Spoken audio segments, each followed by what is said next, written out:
mulheres, né? Mundo das mulheres. Vamos lá, Raíssa. Microfone. Microfone. Boa noite, Felipe. Tudo bem? Eu queria que você fizesse para a gente um balanço dessa pré-temporada do Flamengo, desses dias aqui nos Estados Unidos, né? Como é que foi para você, para a comissão técnica, com o grupo?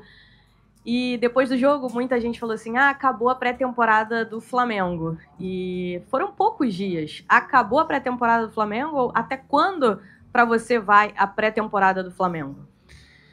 Boa noite. Bom, a pré-temporada foi muito boa. Esses primeiros 8 dias de treino que a gente teve, ou 8 sessões de treino que a gente teve, obviamente que as pré-temporadas duram mais, não acabou ainda a pré-temporada pra gente. Os jogadores não estão na plena forma física, ainda não estão preparados para jogar 90 minutos, obviamente. Mas foi muito boa. Eu acredito muito que juntar o grupo, fechar eles no lugar mais isolado, criam-se relações novas, relações socioafetivas. Dentro do campo eles vão se conhecendo mais e eu estou muito feliz pela oportunidade que a gente teve de vir aqui e usar toda essa estrutura, né, que os Estados Unidos nos proporcionou e poder jogar um amistoso desse tamanho contra o São Paulo, que é um time que também está muito bem treinado e a gente pôde fazer esse teste realmente para nos guiar aonde a gente tem que atacar as nossas deficiências e continuar explorando nossas fortalezas, né? Então, esse é o balanço. Ainda temos aí pelo menos, acho que são 2 semanas até a final, então mais a semana que vem ainda para usar como pré-temporada para chegar na final o melhor possível fisicamente. Felipe, boa noite, boa tarde, né? Aqui. A gente viu um Flamengo no primeiro tempo que chegou, né? Apesar de ser pré-temporada, a gente teve a chance com o Charlie, teve a chance também com o Eric Pulgar. Eu queria falar justamente dessa chance do Eric Pulgar. Há um pedido seu para que eles arrisquem mais de fora da área, que a gente percebia que o Flamengo de 2024, assim vamos dizer, até perto ali de outubro, novembro, não chutava muito de fora da área. E a gente, quando começa a ver o trabalho do Felipe Luiz, começa a ver o Flamengo tendo assim essas oportunidades que arrisca mais de fora da área. E foi quase o gol ali do Eric Pulgar. Eu penso que temos que tentar explorar as melhores características que o jogador tem, né? O Eric tem um chute muito forte, muito potente.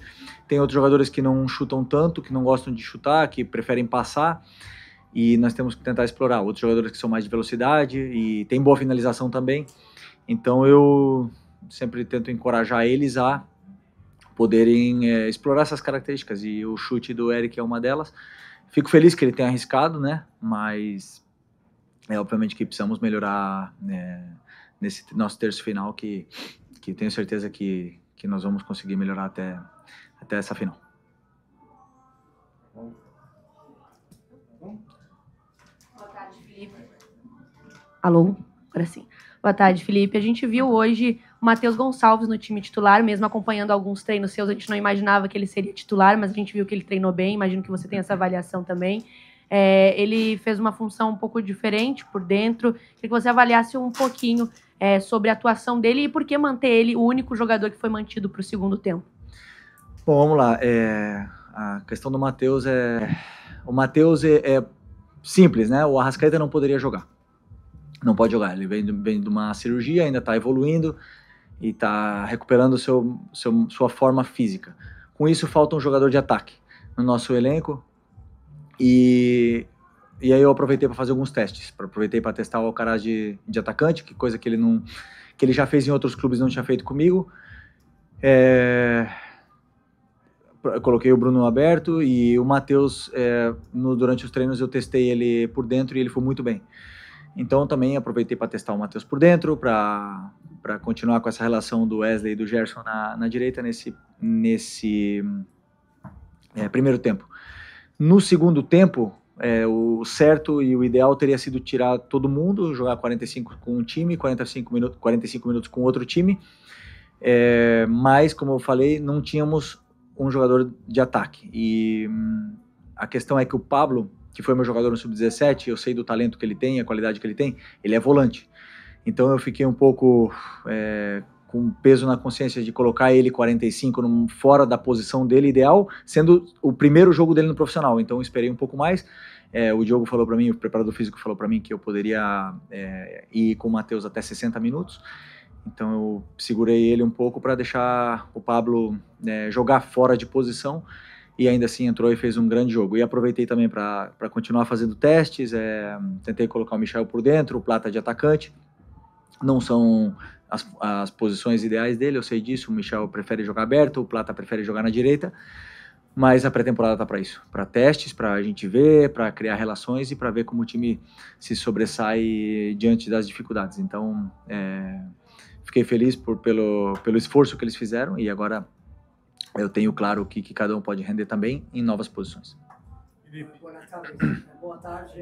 Eu queria falar mais do ambiente do viagem da Florida. É longe, mas se sentia muito brasileiro hoje aqui, né? Tudo viagem. Sim, a gente sabe que aqui na Flórida tem muitos brasileiros, né, principalmente em Orlando, morando, mas eu repito o que eu falei na primeira pergunta, nos deram uma estrutura espetacular. A Universidade de Gainesville nos recebeu muito bem, fomos muito bem tratados, nos deram um campo espetacular para treinar, um ambiente, uma academia, toda a estrutura e a facilidade para a gente poder ter uma boa pré-temporada. Então, acredito que tenha sido uma experiência muito boa. Depois, jogar na frente dos nossos torcedores aqui sempre é um prazer imenso. Felipe, se a gente analisar o primeiro jogo do Flamengo do ano passado para o primeiro desse ano, que inclusive foi aqui nos Estados Unidos, eu estava nos dois e acredito que hoje o Flamengo apresentou uma superioridade muito grande. É bem verdade que também você já vinha na sequência do time. Você estava falando sobre o ataque, e aí o que acontece é o seguinte, até eu mesmo estou na dúvida. Você tem dúvidas de como vai montar o ataque titular do Flamengo para a sequência da temporada, ou você já tem uma coisa na tua cabeça e está aguardando que todos possam estar juntos? Como é que você está pensando essa situação específica do ataque do Flamengo? Não, eu não tenho dúvidas enquanto ao ataque. Temos a chegada do Juninho, que é o nosso atacante. É um atacante com as características que o modelo de jogo pede. E ele vai nos ajudar muito, vai elevar o nível do elenco, vai elevar a cultura de treino, um jogador com muita ambição. E tem outros jogadores que podem também jogar de atacante até o Pedro poder voltar, né? Que a gente sabe do talento e da qualidade e da importância que tem o Pedro para o nosso time. Mas o Bruno Henrique pode jogar aí também, e já fez essa função muitas vezes. A gente pode jogar com dois atacantes, é um ataque que tem muita variação tática. Posso botar o Gerson aberto, posso botar o Plata aberto, o Luiz Araújo aberto, Matheus Gonçalves. Eu tenho 4 jogadores de pé esquerdo que podem jogar abertos na direita, podem jogar por dentro.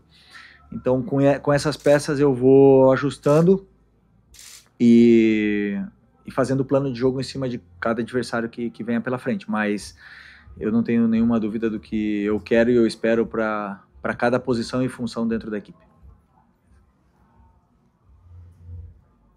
Felipe, boa tarde. Boa tarde. Ainda nessa questão do ataque, eu queria que se você pudesse explicar um pouquinho mais a questão do Bruno Henrique.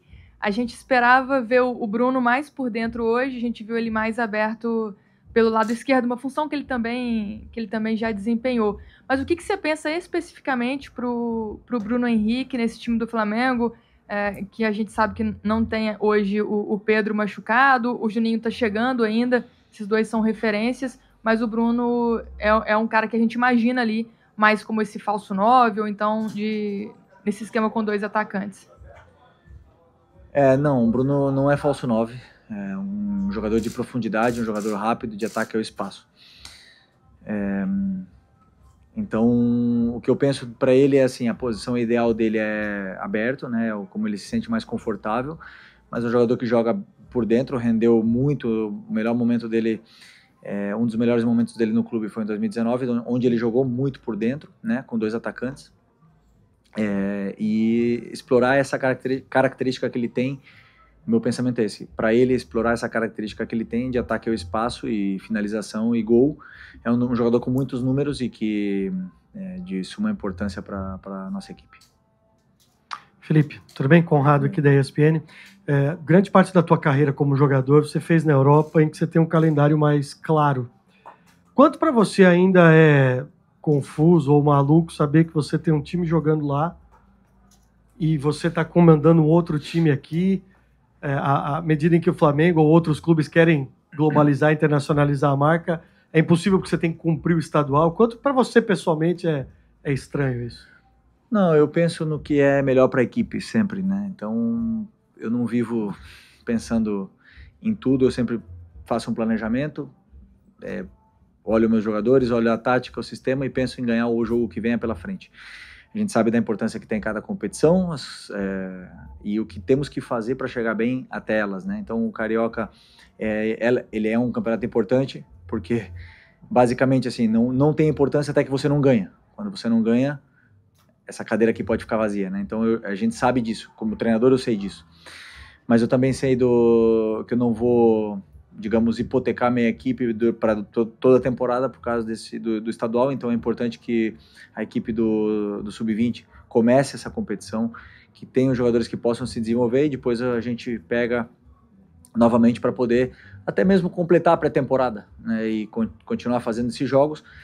Mas claro que para frente vão vir muitos clássicos, são jogos intensos, jogos até de uma agressividade muito grande, mas eu tenho um elenco muito qualificado e qualificado o suficiente para poder ir chegando nas fases do Carioca sem hipotecar a temporada toda, que essa temporada vamos ter 80 jogos. Okay. Felipe, boa tarde. Boa tarde. Boa tarde. Você acabou de elogiar um jovem que você colocou em campo, que já conhecia do Sub-17, e hoje a equipe teve muitos jovens, né? Alguns já vieram desde o primeiro momento, outros chegaram durante a preparação. O Carbone jogou hoje, o Cleiton jogou hoje. São jogadores que já tinham esse ambiente profissional, mas ganharam minutagem. Então eu queria que você fizesse uma avaliação desses jovens e até se a partir daí você também consegue encontrar soluções, né? O Flamengo está no mercado, procura zagueiro, procura volante, mas você também dando rodagem para esses meninos, pode ser que em algum momento eles também sejam as soluções que o clube precisa, que você precisa também, né? Bom, eu conheço praticamente todos os meninos que estão na base, né, do Sub-15 até o 20, né? Alguns chegaram novos agora, mas eu conheço todos eles. E assim, é um pouco mais delicado sempre você colocar um zagueiro, né? Conforme foi o caso do Carbone e do João, onde o jogo passa por eles o tempo todo. Não podem cometer erros porque realmente qualquer erro é fatal. Então eu estava um pouco apreensivo com isso, né? Porque o Léo teve um problema pessoal, tivemos que liberá-lo e aí tivemos que pedir para o Cleiton voltar. Mas o Cleiton também é jovem e ainda tem que somar experiência, somar minutos para poder se desenvolver. E eu estava um pouco mais tenso pela zaga porque, como eu falei, não é tão fácil um zagueiro estrear no profissional como foi o caso do João hoje. Mas tem o João, da mesma forma que o Abel falou do Vitor Reis, que ele falou demais, eu também não quero falar demais, porque eu sei que o João não vai durar muito aqui no Brasil. É um jogador que é dos diferentes, que passaram pela base do Flamengo. E tenho plena confiança nele, na evolução dele, no que esse menino é capaz. E vai se desenvolver muito ainda, né? Então, o Pablo, por exemplo, que jogou hoje, jogava comigo no Sub-17, daí tem outros jogadores lá também que ficaram lá, que não vieram, e que vão poder ajudar o nosso elenco. Mas, obviamente, que para um campeonato tão complicado e tão de alto nível como é o Campeonato Brasileiro, a Libertadores, a gente precisa para o mercado, como o próprio Boto falou, atrás do nosso zagueiro para repor a perda do Davi e do Fabrício, né? Então, vindo o zagueiro, o elenco é altamente qualificado para poder brigar pelas competições. Obrigado, okay? Pessoal. Obrigado. Encerrado, portanto, a coletiva.